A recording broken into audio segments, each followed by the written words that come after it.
પ્રાર્થના સંદેશ ન્યૂઝમાં આપનું સ્વાગત છે।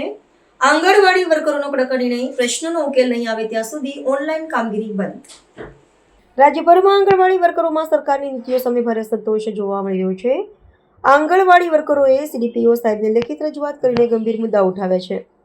વર્કરોનું કહેવું છે કે વર્ષ 2022થી ઓનલાઈન કામગીરી માટે નવા મોબાઈલ આપવાની વાત કરવામાં આવી હતી, પરંતુ આજ દિન સુધી મોબાઈલ આપવામાં આવ્યા નથી। અગાઉ આપવામાં આવેલા મોબાઈલ હવે સંપૂર્ણપણે નકામા થઈ ગયા છે। તે છતાં સંગમ પોસ્ટર ટ્રેકર અને એવીટી જેવી એપ્લિકેશનમાં રોજિંદી માહિતી અપલોડ કરવાની ફરજ પાડવામાં આવી છે। યોગ્ય મોબાઈલ અને ટેકનિકલ સુવિધા ન હોવાને કારણે કામગીરીમાં ભારે મુશ્કેલીઓ ઊભી થઈ રહી છે। કેટલાક એપ્લિકેશનોમાં બાળકોની હાજરી પણ ખોટી દર્શાવાય છે, જેના કારણે ખોટા આંકડા નોંધાઈ રહ્યા છે। વર્કરોનો આક્ષેપ છે કે ઓછા માનદંડમાં વધુ કામગીરી લેવાઈ રહી છે અને લાંબા સમયથી બાકી રહેલા માંગણીઓનો ઉકેલ લાવવામાં આવ્યો નથી। અનેક રજૂઆતો છતાં યોગ્ય પરિણામ ન મળતા આંગણવાડી વર્કરોએ હવે કડક નિર્ણય લઈ પ્રશ્નનો ઉકેલ અને નવા મોબાઈલ મળ્યા સુધી તમામ પ્રકારની ઓનલાઈન કામગીરીનો બહિષ્કાર કરવાની જાહેરાત કરી છે। યુનિયન પગાર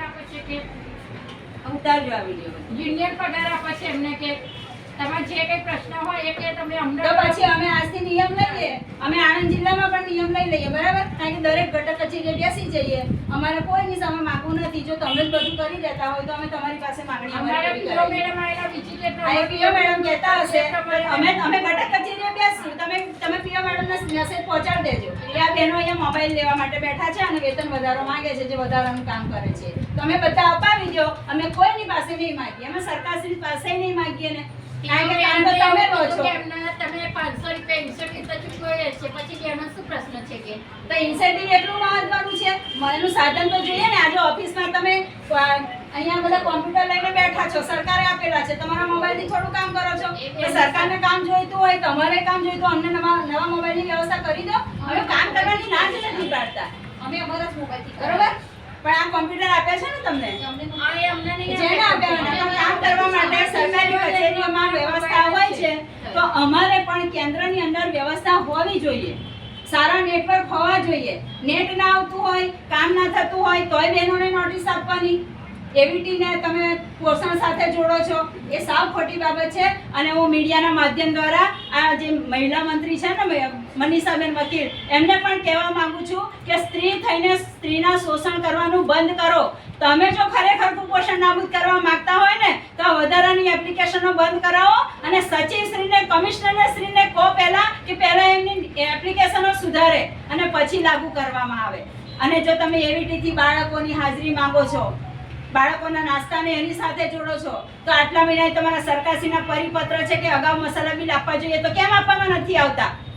કેમ તમે મોબાઈલની જે 500 રૂપિયા જે ઇન્સેન્ટિવ મળે છે એને 2 વર્ષે ચૂકવવામાં આવે છે, તો એને કેમ તાત્કાલિક નથી ચૂકવતા? તો તમે સરકારશ્રી પાસે પહેલા માંગણી કરો અને નીચેના જે તમારા અધિકારીઓ છે એને પણ સૂચના આપો કે પહેલા એપ્લિકેશનો છે એને વ્યવસ્થિત રીતે કરે અને ત્યાર પછી એને લાગુ કરવામાં આવે।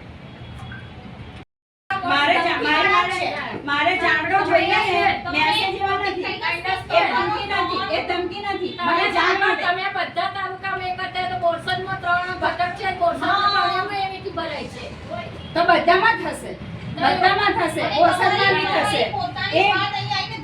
મને જ્યાંથી મેસેજ મળશે કે આ જગ્યાએ ધમકી અપાય છે, તો મારી યુનિયન લીડર તરીકે મારી ફરજ છે કે બહેનોના પક્ષમાં ઊભી રહો।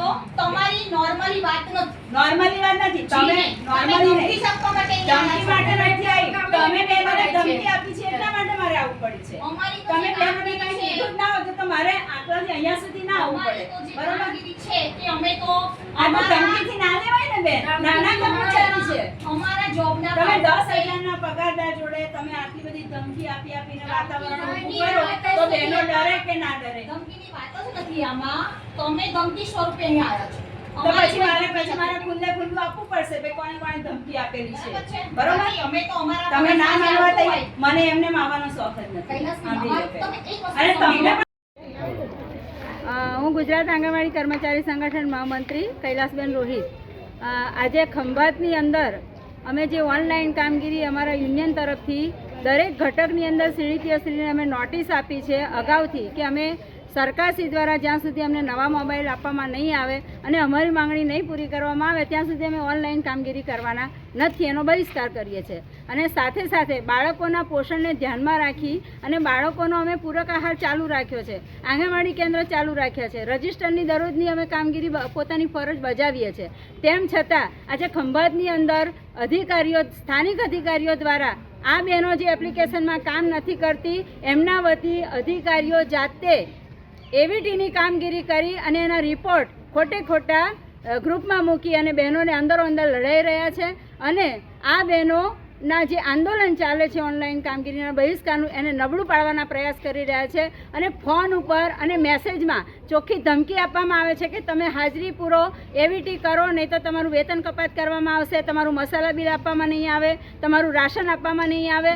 તો અમારી માંગણી આજે અહીંયા જ છે કે અમે સરકારશ્રી પાસે માગીએ છીએ, અમે તમારી પાસે નથી માગતા, પણ તમારે જો કામ લેવું હોય આ બહેનો પાસે તો સરકારશ્રી આપતા આપે. હાલ તમે અમને નવા મોબાઈલની વ્યવસ્થા કરી દો તો અમે અત્યારથી જ કામ ચાલુ કરી દઈશું. આ કહેવા માટે અહીંયા બધા ભેગા થયા છે અને જ્યાં સુધી અધિકારી મોબાઈલ ના આપે ને ત્યાં સુધી ઊભા નહીં થઈએ. એટલે ધમકી આપવાની બંધ કરે મહેરબાની કરી. અને એવીટી સુપરવાઇઝર કરે છે એ અહીંયા બેઠા બહેનો પાસેથી ફોટા મંગાવે છે કે તમારા કેન્દ્રના ફોટા મોકલો, તમે ઓનલાઈન કેન્દ્રમાં છો કે નહીં એ તમે લોકેશન મોકલો. એટલે આ બધું છે એ ધમકી બંધ કરે, નહીં તો અહીંયા મોબાઈલ લીધા વગર કોઈ ઊભું થવાનું નથી. પ્રાર્થના સંદેશ ન્યૂઝની તમામ લેટેસ્ટ અપડેટ્સ માટે ચેનલને હમણાં જ લાઈક, શેર અને સબસ્ક્રાઇબ કરો.